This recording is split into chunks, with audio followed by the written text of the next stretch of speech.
This display is an eyesore and a clear violation. I expect it removed by sundown. I understand your interpretation, but I disagree. Then expect a formal notice from the board's attorney. At 4:27 a.m. on May 3, 2024, blue and red lights splashed across my bedroom wall like a bad nightclub, and the cold air from my half-open window smelled like wet asphalt and burnt coffee from the gas station down the street. A sheriff's deputy stood on my porch, hand on his belt, staring at my driveway like it was a crime scene. He asked if I was the guy blocking the sidewalk with a mailbox.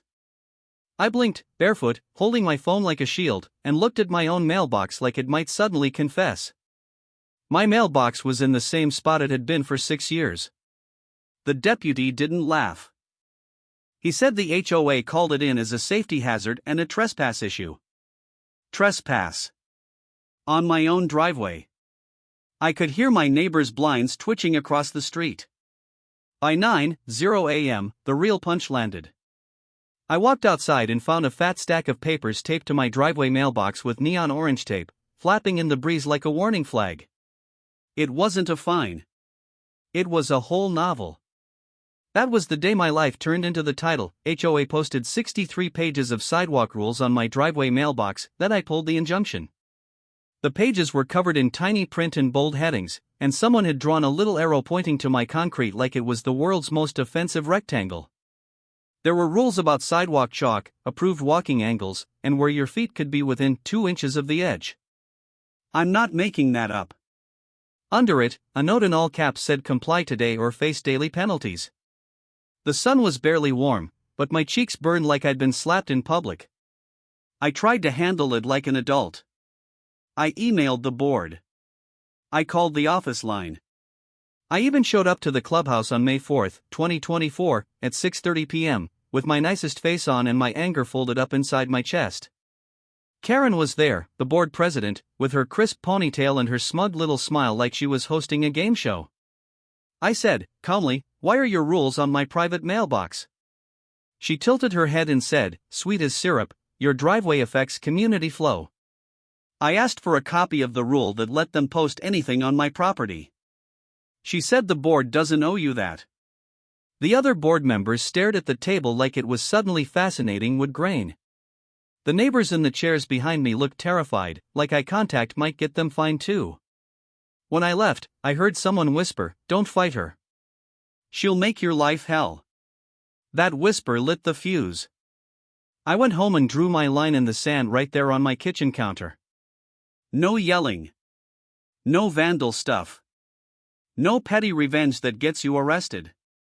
Proper channels only. So I started building my case like I was my own lawyer in a cheap movie. I lined up photos, emails, and call logs in a binder.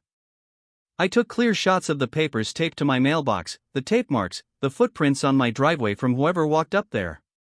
I saved every email where Karen used phrases like community compliance action and immediate enforcement. Then I went bigger. I drove to the city clerk's office on May 6, 2024, and asked for public records tied to my address and the HOA's complaints.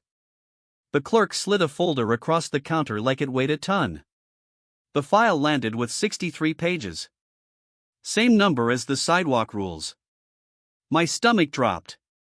This wasn't just a cranky board. This was a pattern. I started reading, and my hands actually shook. Complaint after complaint. Noise. Parking. Suspicious mail on driveway. That one made me laugh, until I realized the suspicious mail was me. There were dates, times, even fake descriptions. Timeline item 1 April 5 at 4:27 a.m. false trespass call. Timeline item 2 April 18 at 9:12 p.m. mailbox obstruction emergency. Timeline item 3 May 3 at 4:27 a.m. same thing again. I counted them. 12 complaints in 60 days, all tied back to Karen's name as the reporting party or the board representative. And it wasn't just me. 2 other houses on my street had 3 complaints each, but mine was the jackpot. I called a local attorney, paid a consultation fee of $250, and asked one simple question: can an HOA keep calling the cops on me with fake claims? He said, patterns of false reports can be prosecuted. Then he paused and said, also, this looks like harassment. Here's where the twist hit, and it was so clean it almost felt unfair. I didn't fight Karen. I let Karen fight herself. On May 9, 2024, I went to the next board meeting with my binder, my public records, and a calm voice. Karen started her usual speech about safety and sidewalk integrity. So I asked the secretary, politely, to read the HOA's rule that allowed board members to enter private driveways and post materials. Dead silence. Karen's mouth opened, then closed. I slid a copy of the HOA's own bylaws across the table and pointed to the section about notice delivery.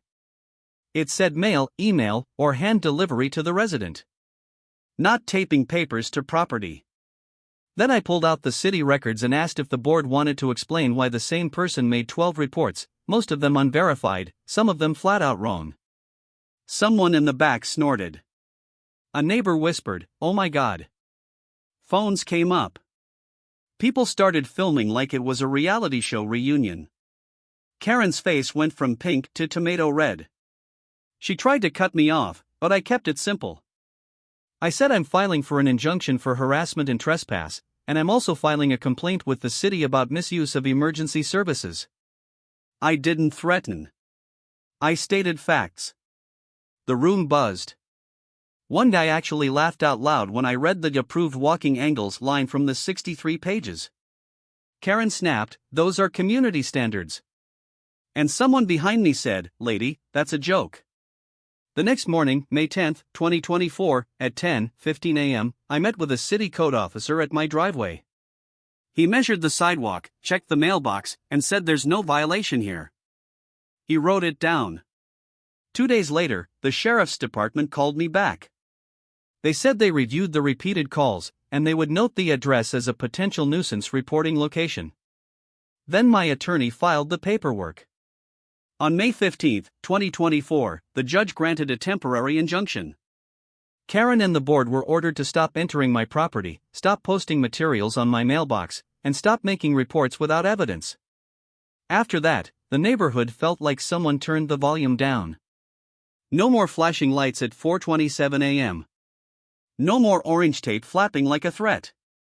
The board sent a new notice, this time by email, saying all sidewalk guidance documents were being revised. Translation, shredded. Karen didn't resign, but she stopped showing up like a queen.